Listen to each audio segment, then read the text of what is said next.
Hi, crew. Started wanting to start our story of the day. Today's story is Jack and the Beanstalk. Once upon a time, there was a poor widow who lived in a little cottage with her only son, Jack.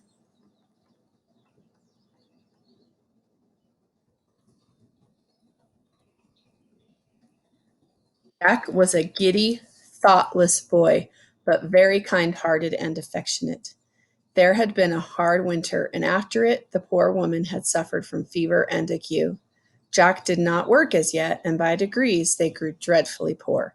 The widow saw that there was no means of keeping Jack and herself from starvation but by selling her cow. So one morning she said to her son, I am too weak to go myself, Jack, so you must take the cow to market for me and sell her. Jack liked going to market to sell the cow very much. But as he was on the way, he met a butcher who had some beautiful beans in his hand. Jack stopped to look at them, and the butcher told the boy that they were of great value and persuaded him to sell the cow for them. And Jack was so silly as to consent to this foolish bargain.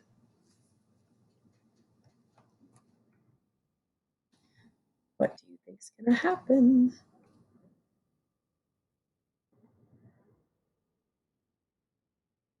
When he brought them home to his mother, instead of the money she expected for her nice cow, she was very vexed and shed many tears, scolding Jack for his folly.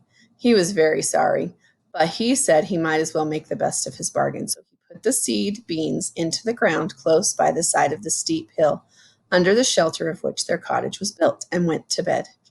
The next morning, when he got up, he found that the beans had grown till the bean stalks reached right over the top of the hill and were lost to his sight. Greatly surprised, he called his mother, and they both gazed in silent wonder at the beanstalk, which was not only of great height, but was thick enough to bear Jack's weight. I wonder where it goes, said Jack to his mother. I think I will climb up and see. His mother wished him not to venture up this strange ladder, but Jack coaxed her to give her consent to the attempt, for he was certain there must be something wonderful in the beanstalk.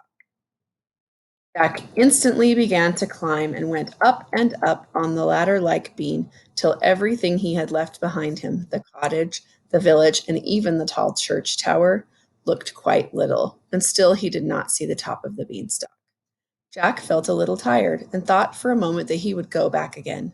But he was a very persevering boy, and he knew that the way to succeed in anything is not to give up.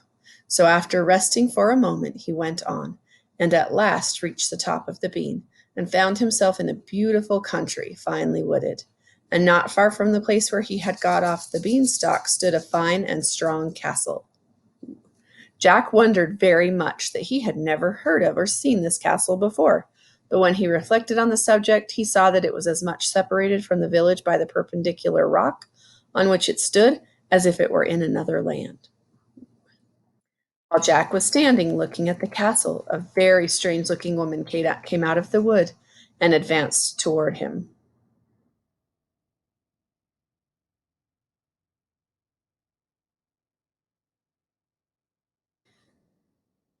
Jack took off his hat to the old lady, and she said, pointing to the castle, Boy, that castle belongs to you.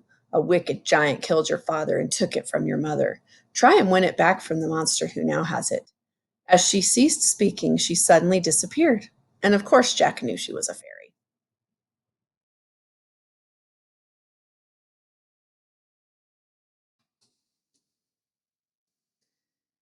He was much surprised, however, when he walked up to the castle door and knocked, and an old giantess came out. She did not wait till he spoke, but pulled him in at once, for she thought he would make a nice supper for her when her husband was asleep. Just at that moment, however, she heard the giant's step approaching. So she put Jack into a press and told him to hide there, or the giant would eat him.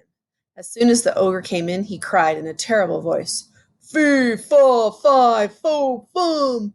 I smell the breath of an Englishman. Oh, said his wife, there is nobody here. You only smell a crow that is flying over the chimney.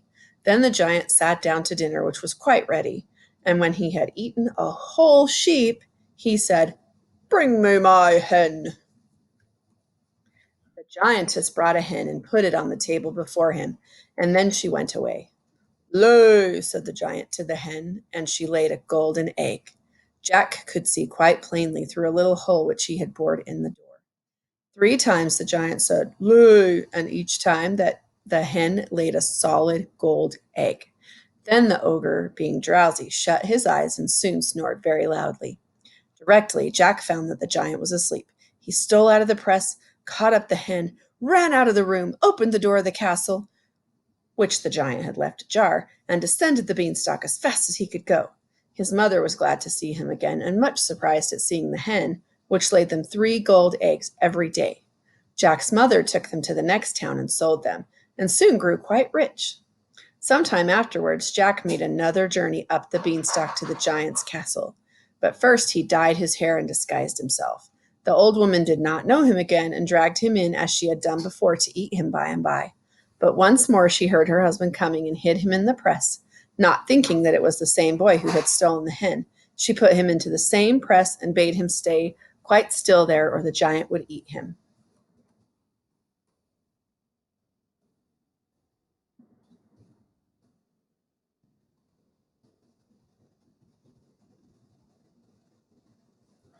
And the giant came in, saying, "Fee, fa, fi, fo, fum, I smell the breath of an Englishman." "Oh," said his wife, "it is only the cowherd who has just been here. We cannot spare him for your dinner." Uh-oh, what do you think Jack's going to do now? Then the giant sat down, and when he had eaten half an ox, he told his wife to bring his money bags to him. She instantly went and fetched 2 large bags of gold, and then left him to go about her usual housework.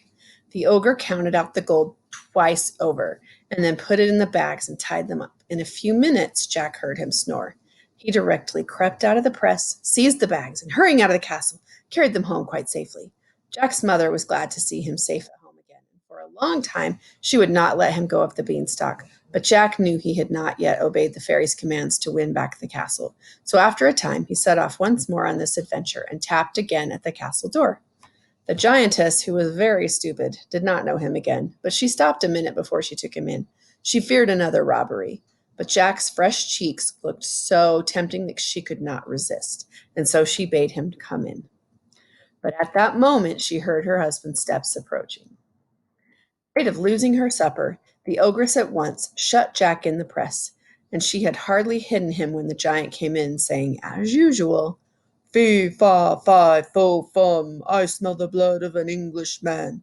"Oh, no," said his wife, "it is only the shepherd, who has been up with a sheep for your dinner."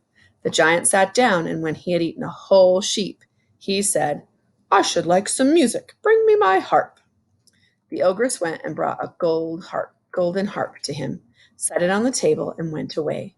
Then the ogre said, "Play," to the harp, and it played so delightfully that Jack was charmed. Oh, what do you think Jack's gonna do now? By and by, however, the giant snored so loud that he could not hear the music, and Jack quickly stole out and, seizing the harp, ran away with it. But the harp was a fairy belonging to the giant, and as Jack ran it cried out, "Master, master!"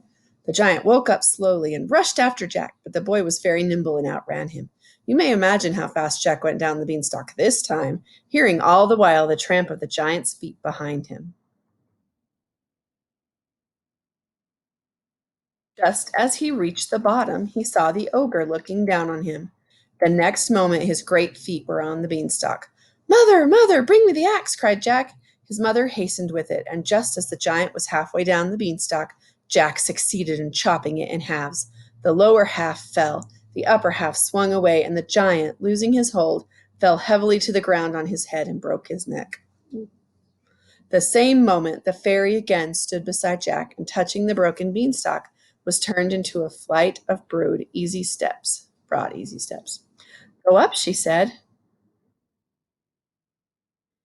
"and take possession of your own home, so long kept from you.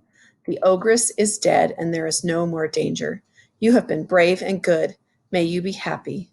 Jack thanked the fairy very warmly for her aid, and she again departed to fairyland after explaining to Jack that she had been the butcher who sold him the beans.